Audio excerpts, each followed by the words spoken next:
এই শীতে ঠান্ডা আবহাওয়ায় গরম ভাতের সাথে ঝাল একটা কিছু খেতে ইচ্ছে করছিল। পরে বাসায় দেখলাম বেগুন আর টমেটো রয়েছে। ভাবলাম বেগুন আর টমেটো পোড়া দিয়ে ভর্তা করলে কেমন হয়। তারপর যেই ভাবা সেই কাজ। নিয়ে নিলাম একটি বেগুন, দুটি টমেটো আর একটি পেঁয়াজ। বেগুন আর টমেটো ভালোভাবে পানি দিয়ে পরিষ্কার করে ধুয়ে নিয়েছি। এরপর এগুলোর উপরে 2 থেকে 3 ফোঁটা সরিষার তেল মেখে নিয়েছি। এই সরিষার তেল মেখে নেবার ফলে বেগুন আর টমেটোর উপরে যে খোসা রয়েছে তা খুব সহজে ছাড়িয়ে আসবে। এ সময় আমি চুলার ফ্লেম মিডিয়াম টু লোতে রেখে এগুলোকে 4 থেকে 5 মিনিটের জন্য চুলার উপরে রেখে দিব।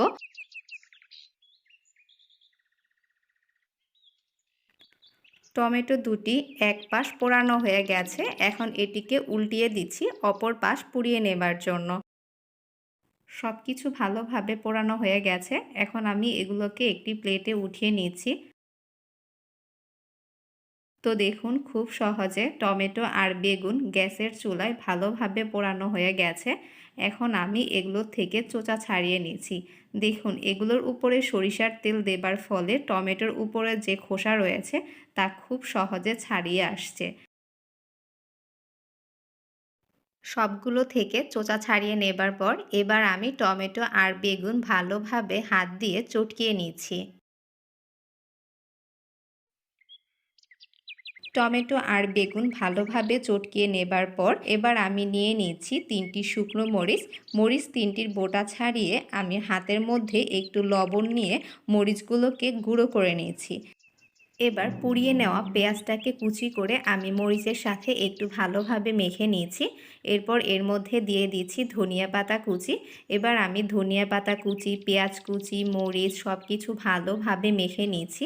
আর সবশেষে আমি হাতের মধ্যে খাঁটি সরিষার তেল নিয়ে এগুলোর সাথে আরও একবার ভালোভাবে মেখে নিচ্ছি। এবার গরম ভাতের সাথে ভর্তাটা পরিবেশন করার পালা। গরম ভাতের সাথে এই টমেটো আর বেগুন পোড়ার ভর্তার স্বাদ দুর্দান্ত মজার।